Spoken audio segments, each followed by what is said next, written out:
Hey everyone, James Nussbaumer here. And last week we had a kind of an intense, pretty intense podcast on, the universal inspiration, which we call the Holy Spirit. And today we're talking about more on diving into A Course in Miracles and, habits of successful people, how to do maybe some mindfulness to get yourself into gear to head in for a better week.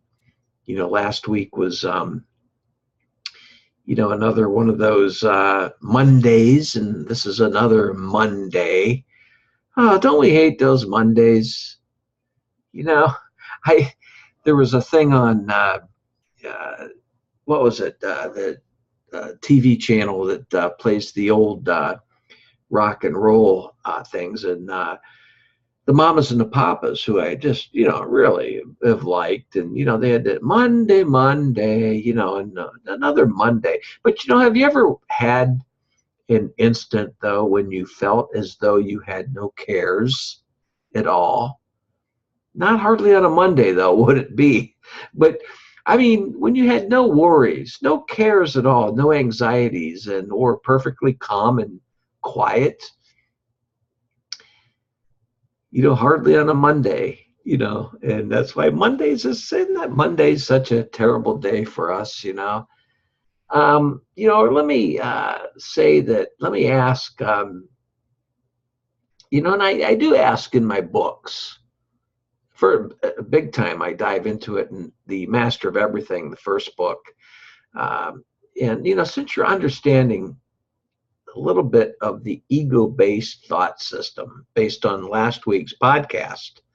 So if you weren't at last week's podcast, if you couldn't make it, it's at my website at jamesnussbaumer.com. Just go to the A Better Life podcast page, and there should be a replay of that for you to sit back and listen to. And like I said, I try to keep it at 20 minutes, but sometimes I go overboard. But, since you're understanding now the ego-based thought system, that have you ever had an instant, an instant? Now, let me back up a little bit. The ego-based thought system, if you're a reader of my books, then you'll know what that means. The ego doesn't necessarily mean like you're a bad person. So let me continue, because we got to get going, because we're on a time frame here and I want to get this going.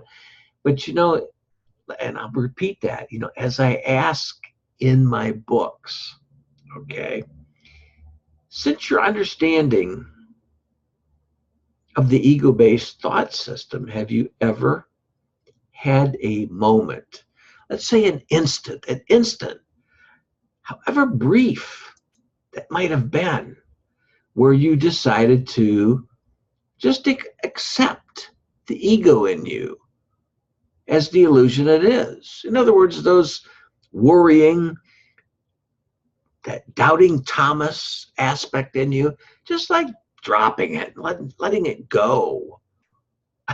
That's hard to do, because as humans, we have the ego with us forever. But I mean, take just an instant where you accept time, and the material world is not real after all.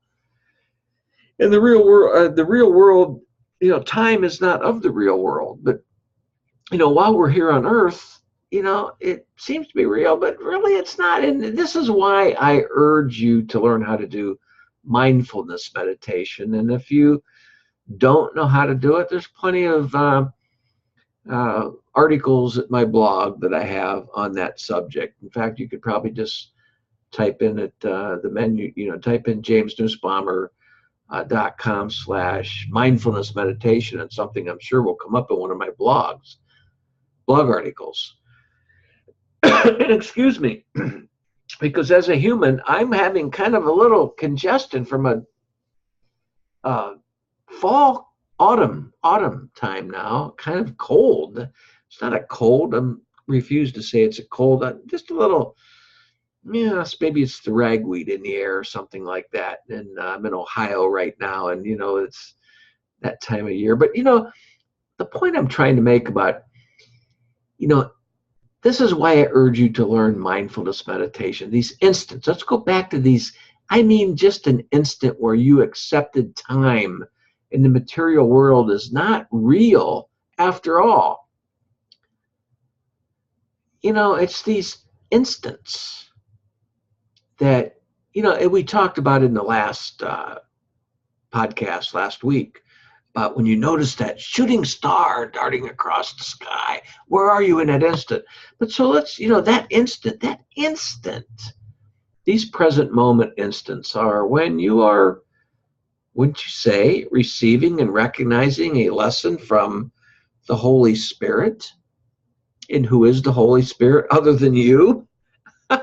Really, aren't you a spirit of God? And that's kind of hard for us to understand in traditional ways. And I mean, not to understand, really. It's just kind of hard for us to accept, because the traditional world doesn't want us to, oh, no, we're not the Holy Spirit.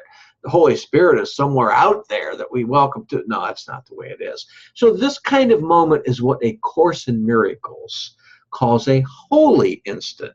When you feel that instant where you are all that you can be, that's the holy instant. But sooner or later, the ego's brew of doubt, fear, judgment, and the like, and that kind of thing, sneaks in to grab your attention, so to speak, and says, well, wait a minute, you can't be the Spirit of God, you can't be the Holy Spirit, because he's way up there somewhere and I'm here on earth. I might be sounding a little ridiculous right now, but really I'm not, if you think about it. The Holy Spirit's goal is to help you be more consistent in having more of these holy instants without interruption from the ego. Eckhart Tolle, in his book, The Power of Now, calls it a present moment, or presence, as he would say. And I quote from Eckhart Tolle, who I just love his work. But, in time, these holy instants will lengthen if you allow it to, and you can't force these instants, these holy instants, to lengthen, these present moments. But what you can do is just tell the ego, back off, ego, I'm going into a holy instant right now. Something like that, if that makes sense. It's just like, today, the leaves are turning in Ohio, where I'm at right now. And, I was just like in awe at this one oak tree right outside of my studio window. And I was looking at the leaves turning, and I just like, oh, my humanistic thoughts were just kind of left me. Just staring at this oak tree, and like, all these things were going on in my mind of just the beauty of the leaves and nothing more than that. It's like I was one with that tree, with the golden colored leaves and the auburn colored leaves on the tree. It's like I was just one with those. I like the auburn colored leaves, the most. They really get me. But when you are able to learn only from the Holy Spirit, who is you, it becomes a miracle. Yes, that's what Jesus was here to teach us. And you will be consistent, a consistent learner, no longer needing time to live your life of purpose and passion in this world. Now, of course, you might be discouraged thinking that learning to overlook the ego takes some time, the ego-based mind. Now, I can't in this 20 to 30 minutes, and that's why, a lot of times I say to people, I might go overboard from the 20 minutes that we're into this. But keep in mind, I don't want to go too much overboard, so I got to be careful that I don't get long-winded on what I would really like to say. Like if you were at one of my conferences, I would just be going on and on and on. But so I have to be to the point here. And I have to keep in mind, too, that the purpose of this is for you on a Monday to get off to a right-minded approach to a better week. So you might be discouraged thinking that, learning to overlook the ego takes some time. So if you need some time to listen to me, then grab onto your time cell in your mind and start following me, okay? Because I can't take longer than 20 or 30 minutes today. 30 would be too much, but we're going to try to get it done in 20. But like I said, you might be discouraged thinking that, you just can't overlook the ego because that takes time, and the results that you might hope for from the Holy Spirit are too far in the future or something like that, and that you may want to just give up. This impatient type of thinking is what the ego in you wants you to think about. However, instead, try to view this as any more right-minded vision. And by the way, right-minded is still of the ego. The ego is wrong-minded and right-minded. Your wrong-minded is when you're doom and gloom. Your right-minded is when you're sensing the Holy Spirit in you. Kind of like I was sensing well, actually, when I was sensing the auburn leaves on that beautiful tree outside my studio, that was all Holy Spirit. But then, as some things snuck into me and said, well, you got to get back to business now. And that was more right-minded. See, that's the ego, but the ego was appreciating the fact that I was, I'll let you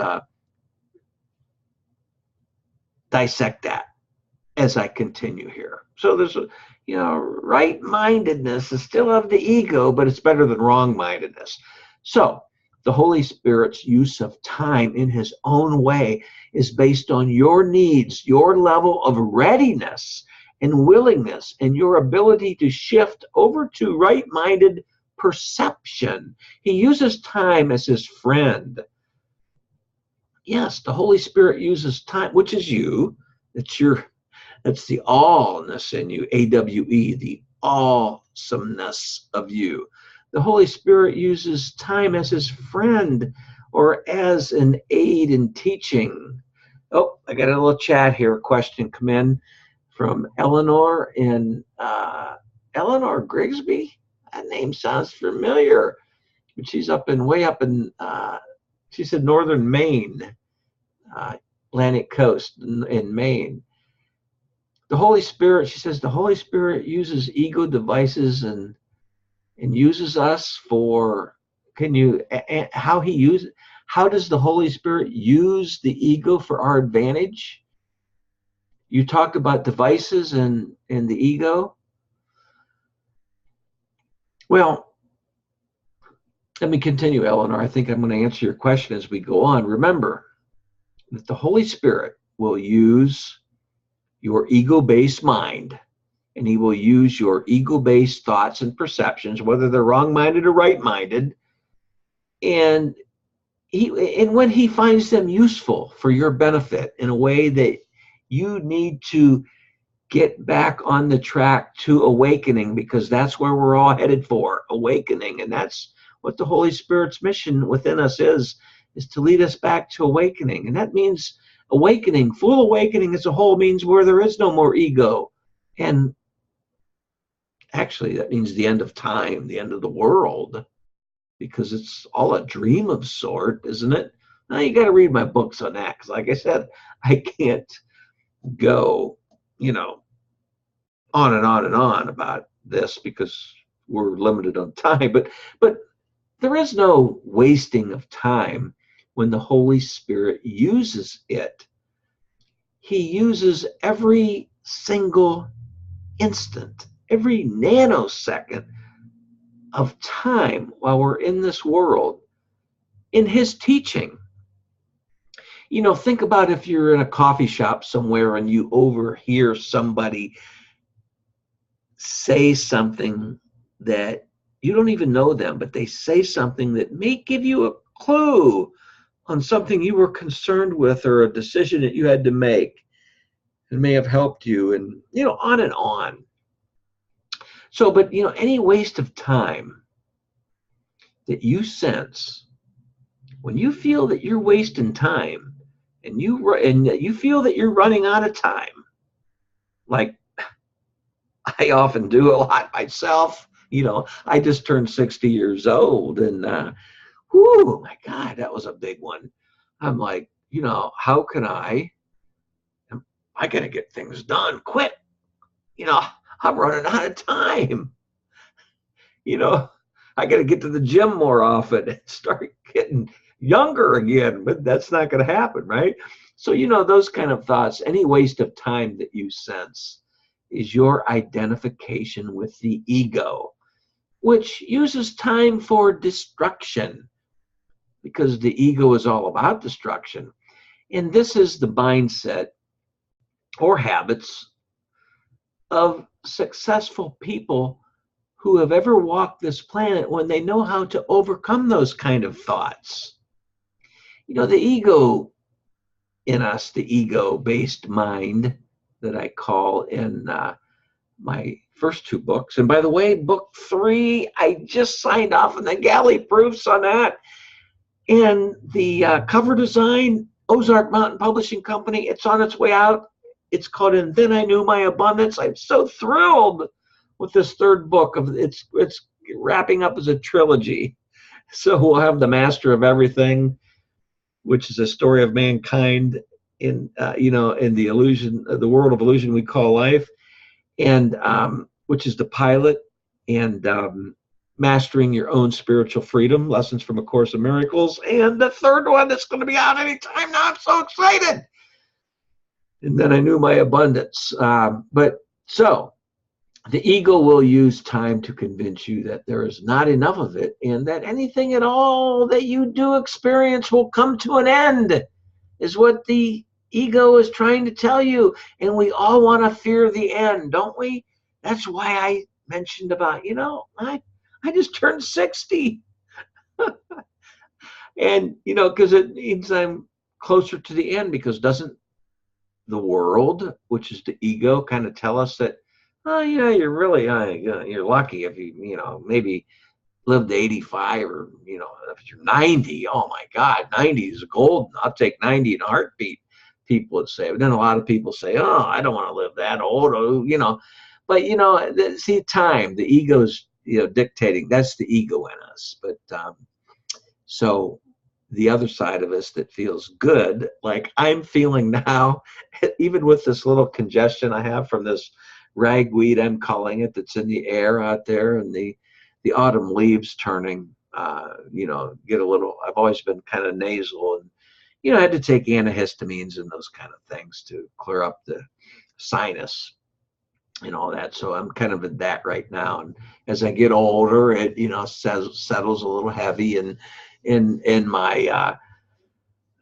bronchial area, so I got to exercise a little more and walk more to make sure that I keep moving, so that doesn't then settle down. As we get older, we have to learn to, and who's teaching us to learn to do these things, to walk more when you're feeling like that, or get some exercise? It's the Holy Spirit in us telling us that.